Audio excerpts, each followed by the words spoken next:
जय हिंद दोस्तों, मैं महेंद्र शर्मा स्वागत करता हूं वन वर्ल्ड हिंदी में आपका। उम्मीद करता हूं आप खुश और स्वस्थ है। दोस्तों आइए दिखाते हैं पाक मीडिया की एक और लेटेस्ट डिबेट, जिसमें कैसे फकर यूसुफजई ने इमरान खान की पोल खोल के रख दी है। क्योंकि इनके साथ बैठे इकोनॉमिस्ट ने बहुत ही जबरदस्त तरीके से बताया कि पाकिस्तानी लोगों को आज दिल्ली की उनकी कमाई 1200 रुपए से ऊपर होनी चाहिए, क्योंकि 1200 रुपए तो उसका खर्चा है पाकिस्तान की महंगाई को देख के। उन्होंने तुलना करके बताया कि कैसे पाकिस्तान का प्रधानमंत्री हर बार अमेरिका, कनाडा, ब्रिटेन, ऑस्ट्रेलिया की महंगाई की तुलना पाकिस्तान की तुलना से करता रहता है। तो दोस्तों यही इसी डिबेट में आपको पता चलेगा। इन इकोनॉमिस्ट महोदय ने बहुत ही जबरदस्त तरीके से इमरान खान की बखियां उधेड़ के रख दी है। तो दोस्तों देखिए डिबेट और कमेंट में अपनी प्रतिक्रिया जरूर दें। लास्ट में आपसे रिक्वेस्ट करूंगा, चैनल पे नए हैं तो चैनल को सबसे पहले सब्सक्राइब कीजिए, लाइक शेयर कमेंट जरूर कीजिए। दोस्तों जय हिंद, वंदे मातरम, भारत माता की जय। दोस्तों मतलब वो 1000 अरब से लेके अब तकरीबन 3000 अरब के आसपास है। बिल्कुल वो तो एक इशू है, लेकिन क्या इसके अलावा हुकूमत को कोई समझ आ रही है? जिस तरीके से इन्होंने एलएनजी को नहीं खरीदा, उसका बर्डन इस वक्त आप और मेरे जैसे लोग, जो आम लोग हैं, हम लोग फेस कर रहे हैं। हम महंगी एलपीजी उठा रहे हैं क्योंकि हमारे पास नेचुरल गैस घरों में नहीं आती।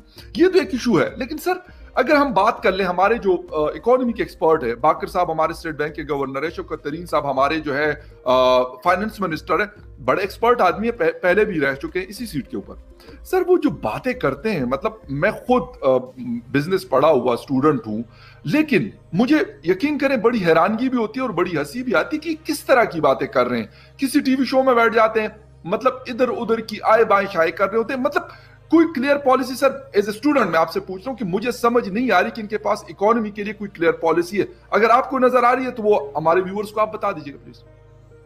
देखिए, कोई पॉलिसी अगर होती तो ये हालत ना होती जो इस वक्त हो चुकी है। इन्होंने जो पॉलिसीज बनाई हैं वो बनाई हैं सिर्फ बहुत अमीर तबके के लिए, जो कि कारखानेदार हैं, जो एक्सपोर्टर्स हैं, जो बड़े जिम्मेदार हैं। ठीक है ना जी, उनके फायदे के लिए इन्होंने हर हर किस्म की पॉलिसी बनाई है। उनको सब्सिडीज दी हैं, बहुत ज्यादा सब्सिडीज दी हैं। फिर जो आपका कंस्ट्रक्शन सेक्टर है उसको बहुत ज्यादा मुराद दी हैं, बल्कि यहाँ तक अलाउ किया है कि जितना हराम का पैसा है जो मुल्क से बाहर लोगों ने रखा हुआ है, इसमें सियासतदान हैं, ब्यूरोक्रेट्स हैं, जिन्होंने यहाँ से लूट मार करके करप्शन का पैसा मुल्क से बाहर रखा हुआ है या मुल्क के अंदर छुपाया हुआ है, उस पैसे को भी अगर कंस्ट्रक्शन सेक्टर में लगा देंगे तो इन्होंने उनको जो है वो रियायत दी है कि हम तुमसे नहीं पूछेंगे कि पैसा कहाँ से आया है। यहाँ तक किया है और इन्होंने जो है, लेकिन उसके बावजूद क्योंकि इनके पास इतना दिमाग नहीं है, इनके पास ऐसे एक्सपर्ट्स नहीं है। देखें, जरूरी नहीं होता कि प्राइम मिनिस्टर जो है वो ही जो है हर चीज का हर फनमौला हो, उसको हर चीज के बारे में मालूम हो। जब प्राइम मिनिस्टर खुद जो है, अगर वो से खिलाड़ी है, उसका खेलों में जो है उसकी एक्सपर्टीज है, ठीक है, बहुत अच्छी बात है, लेकिन कौम ने उसको सेलेक्ट किया है, इलेक्ट किया है। तो अब प्राइम मिनिस्टर की ये ड्यूटी है कि वो हर शोबे का माहिर जो है वो उस मिनिस्ट्री में लगाए, उन डिपार्टमेंट्स में लगाए। यहाँ पर आकर उसकी एक्सपर्टीज जो है उसकी जरूरत होती है। लेकिन अगर वो फर्ज किया एनर्जी की मिनिस्ट्री है, उसके अंडर डिपार्टमेंट्स हैं, उसमें पीपीआईबी डिपार्टमेंट है जो कि ये सारे एलएनजी, ऑयल और ये इंपोर्टेड कोल और इंपोर्टेड ऑयल वगैरह के प्रोजेक्ट्स लगाता है, उसका हेड जो वो लगाए, he should be an engineer, an energy expert. ठीक है जी। इसी तरीके से अल्टरनेटिव एनर्जी डेवलपमेंट बोर्ड इनके अंडर एक इदारा है, उसके एक्ट में लिखा हुआ है कि सिर्फ इंजीनियर होना चाहिए उसका हेड, इन्होंने नहीं लगाया हुआ, उसका बेड़ा गर्क हो रहा है। इसी तरीके से पूरी एनर्जी मिनिस्ट्री में आपको कोई किसी किस्म का एक्सपर्ट नहीं मिलेगा एनर्जी का। आपके पास पाकिस्तान इंजीनियरिंग काउंसिल एक्ट मौजूद है, जिसके तहत तमाम जो ऑर्गेनाइजेशंस हैं, इंजीनियरिंग ऑर्गेनाइजेशंस हैं, उनके हेड्स जो हैं वो इंजीनियर लगाने आपके एक्ट में लिखा हुआ है और सुप्रीम कोर्ट की उसमें रूलिंग्स हैं। उसके बावजूद आपने ये काम किया हुआ है कि नॉन इंजीनियर्स को इंजीनियरिंग डिपार्टमेंट हेड लगाया हुआ है।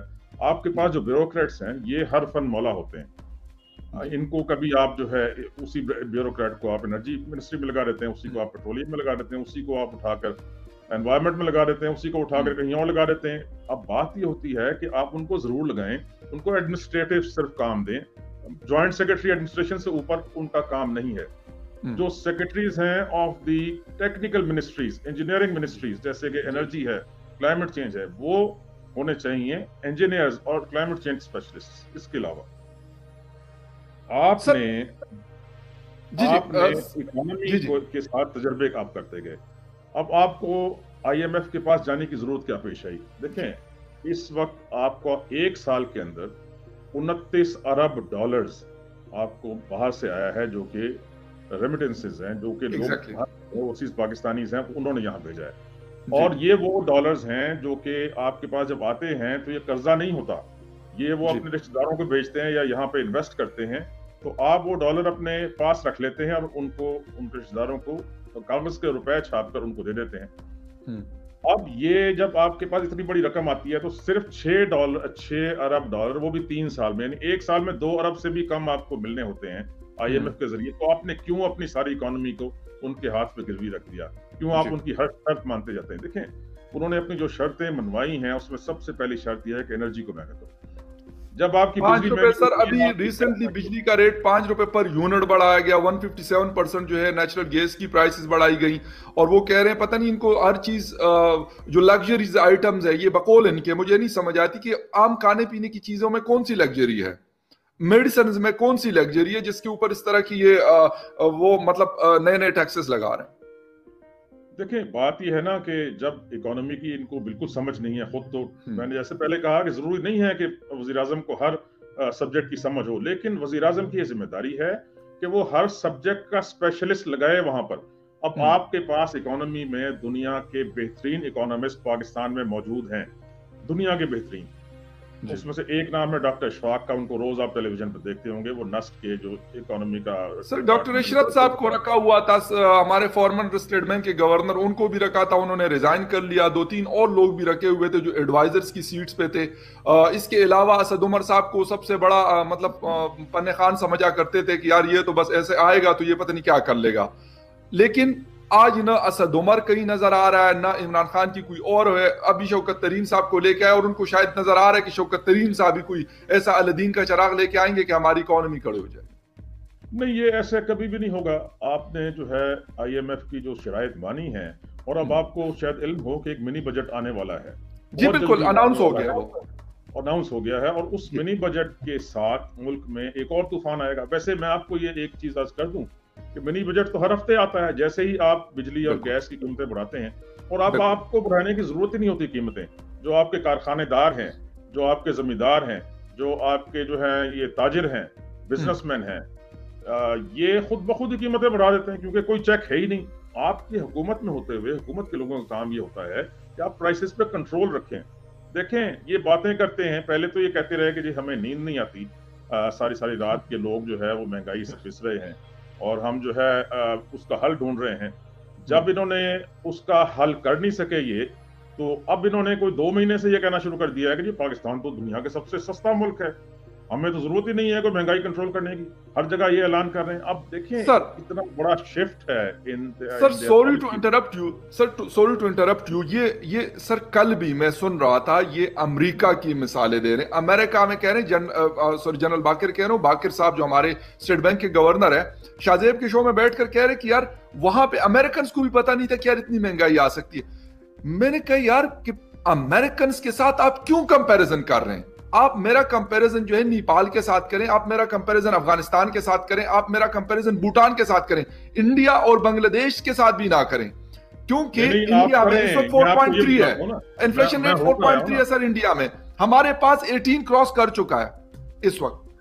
आप करें अमेरिका के साथ, आप ऑस्ट्रेलिया के साथ भी करें, आप इंग्लैंड के साथ भी करें। मैं आपको बताता हूं, वहां दूध जो है हमारे मुल्क से सस्ता है।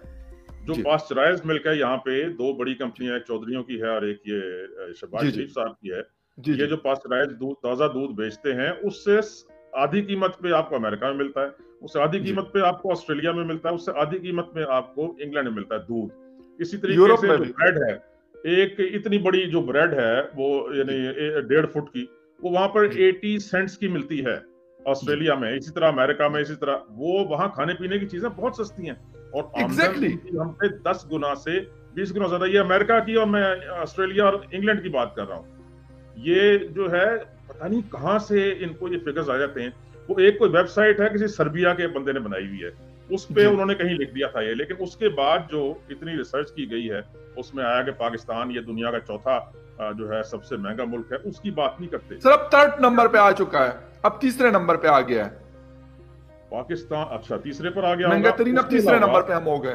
देखिए ये अब इनको मैंने बताया मैं हर अपने टीवी प्रोग्राम में, वीकली मेरे जो प्रोग्राम्स होते हैं, हर एक में मैं इनको बताता हूँ कि आपने कंट्रोल कैसे करना है। आपको ये देखें, इनके जो एडवाइजर्स हैं उन्होंने इनको ये सिखा दिया कि जी आप ये दो बातें आप कर दें। एक ये कर दें कि जी पाकिस्तान में सबसे कम महंगाई है, दूसरे मुल्कों में बहुत ज्यादा है।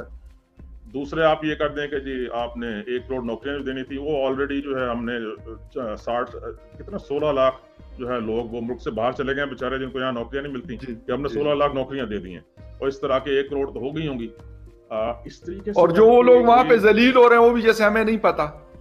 नहीं, वो इन्होंने तो नहीं दी ना नौकरियां उनको लेकर, वो सर वो तो गए मतलब लेकिन वहां जाके उनका कौन सा पुरसान हाल है। सर आप मुझे गल्फ कंट्रीज का आप जाते हैं, मैं खुद जाता हूं, क्या बेचारों का हाल होता है वहां पर, बहुत बुरा हाल होता है। इसी तरीके से एनवायरनमेंट पर आ जाएं जी। इस वक्त आपके जितने भी शहर हैं इंक्लूडिंग इस्लामाबाद, इनका सॉलिड वेस्ट सारा का सारा ओपनली डंप हो रहा है, ठीक है। बिल्कुल। आपका लाहौर जो है पिछले 4 हफ्ते से has been declared as the most polluted city in the world, दुनिया में, ठीक है जी। और ये कैसी कैसी बातें करते थे टीवी पर। लेकिन सर हसन खावर साहब जो स्पोक्स पर्सन है पंजाब हुकूमत के, वो बार बार ये कह रहे कि मीडिया जो है हमारे खिलाफ प्रोपेगेंडा कर रहा है। तो मुझे ये नहीं समझ आती कि इकोनॉमी में हम मीडिया, आप मीडिया के हैं, मैं मीडिया का हूं, हम प्रोपेगेंडा कर रहे हैं। सर फॉरेन पॉलिसी में हम इनके खिलाफ प्रोपेगेंडा कर रहे हैं, इंटरनल जो इनकी पॉलिसीज है उनके खिलाफ हम इनके खिलाफ प्रोपेगेंडा कर रहे हैं। हम क्योंकि नवाज शरीफ से, जरदारी से और बाकी लोगों से हम पैसे लेते हैं, तो इसलिए हम उनका अच्छा करते हैं और इनका बुरा करते हैं। सर मियां नवाज शरीफ साहब इनको 5.8 पे जीडीपी ग्रोथ छोड़ के गए थे, 123 पे डॉलर छोड़ के गए थे, और तकरीबन 70 या 75 रुपए पे पेट्रोल छोड़ के गए थे, 40 रुपए का आटा छोड़ के गए थे, 55 की चीनी छोड़ के गए थे, और इस तरह की हर चीज। इन्फ्लेशन रेट 2.3 था, lowest in Pakistan that time. मैं फिर वापस आता हूँ। मैंने तो उस पर बहुत रिसर्च की हुई है ना। आप नवाज शरीफ कितने पे छोड़ के गए थे ये ना करें। आप ये देखें कि जिस दिन यहाँ पे जमहूरियत दोबारा आई थी 2008 में, जब आपने मुशर्रफ साहब को घर भेजा था जी, जिसके भी कहने पर भेजा था, उस वक्त क्या थी सूरत हाल? आटा 13 रुपए किलो। देखिए मैं खुद बाजार से चीजें को खरीदता हूँ, मैं इनकी तरह नहीं हूँ। ये लोग जितने आपके मिनिस्टर्स हैं वगैरह, ये तो कभी गए नहीं होंगे, इनके पास तो इतनी इनकम है, जरूरत नहीं है ना सर उनको। तो आटे दाल जिसे कहते हैं, ये मुहावरा है, आटे दाल का भाव मालूम नहीं है, इसलिए ये ऐसी बातें करते हैं कि दुनिया में सबसे सस्ता है। और मेरे ख्याल दुनिया में जाते भी कम ही है, इन्हें पता नहीं चलता कि दुनिया कितनी सस्ती है। तो बात ये है कि ये जो मुल्क है ये ऐसे लोगों के हाथों में दे दिया गया है, इसके तमाम डिपार्टमेंट्स जो उस फील्ड से कुछ नहीं जानते, उसके मुतालिक कुछ नहीं जानते। मैं आपको बताऊं, LNG हमारी रिक्वायरमेंट नहीं है जी। LNG बहुत महंगा फ्यूल है, ये गलत बता। अच्छा अभी बात हो रही थी मुशर्रफ साहब के जमाने में 13 रुपए किलो आटा, ठीक है। चीनी जो है वो कितनी कम थी, 2 रुपए का नान, 33 रुपए किलो थी। हाँ 2 रुपए का नान मिलता था, आज कितने का मिलता है? 30 रुपए का, 15 रुपए का। पेशावर में ख्याल बिल्कुल जी जी। अच्छा इसी तरीके से अब 20 रुपए का एक नान पर आप आ जाए। 20 रुपए का एक नान है, एक मजदूर है, उसके घर में उसके माँ बाप हैं, उसकी बीवी है, उसके बच्चे, सारे मिला के 10 है खाने वाले। 10 आदमी अगर 2-2 रोटियां 3 वक्त खाते हैं तो 6 रोटी हो गई, 6 ज़रब 10 हो गए 60 रोटी। 60 रोटी को आप 20 से ज़रब दें, कितने बन गए जी? 60 1200 रुपए। अगर वो पानी से और नमक से रोटी खाता है तो उसको 1200 रुपए डेली चाहिए। उसकी मजदूरी है 700 रुपए। ये कोई नहीं सोचता, ना कोई बताता है आप। अच्छा वो 700 रुपए की मजदूरी भी उसको हफ्ते में 2 दिन या 3 दिन मिलती है। अब आपने लंगर खाना खोल दिया, उसमें अगर वो जो है खुद तो चला जाएगा, उसके बच्चे क्या करेंगे, उसके माँ बाप क्या करेंगे, उसकी बीवी क्या करेंगे? फिर वो क्या करता है कि अपने बच्चों को जो है वो फिर मदरसों में डालता है, बेचारा नहीं पाल सकता, वो और तरीके से उनको जो है ना कोशिश करता है कि कुछ लोग उसकी मदद कर दें। इस तरीके से आकर आपका माशरा जो है ना उसमें फिर ये सोशल जो है वो प्रॉब्लम्स पैदा होने शुरू होते हैं कि आपने बेसिक चीज रोटी, पाकिस्तान में जिस दिन मुशर्रफ साहब गए हैं 2 रुपए की रोटी थी, और 2 रुपए से ऊपर रोटी होनी नहीं चाहिए जी। ये 3 जो उसके बाद जमहूरी हुकूमतें आई हैं, जो कीमत खरीद थी गंदम की, जिस दिन मुशर्रफ साहब गए हैं 450 रुपए मन थी जो हुकूमत खरीदती थी, ठीक है जी। उस पे 2 रुपए की रोटी मिलती थी। ये आए जनाब जरदारी साहब, और इनके जो वजीर आजम थे वो खुद बड़े जिम्मेदार हैं, क्योंकि बड़े जिम्मेदार जो हैं सारे फायदे वो लेते हैं, और वही लोग आपकी जो है असेंबलियों में बैठे होते हैं, वो सब पॉलिसीज अपने लिए बनाते हैं, अपने ऊपर टैक्सेस भी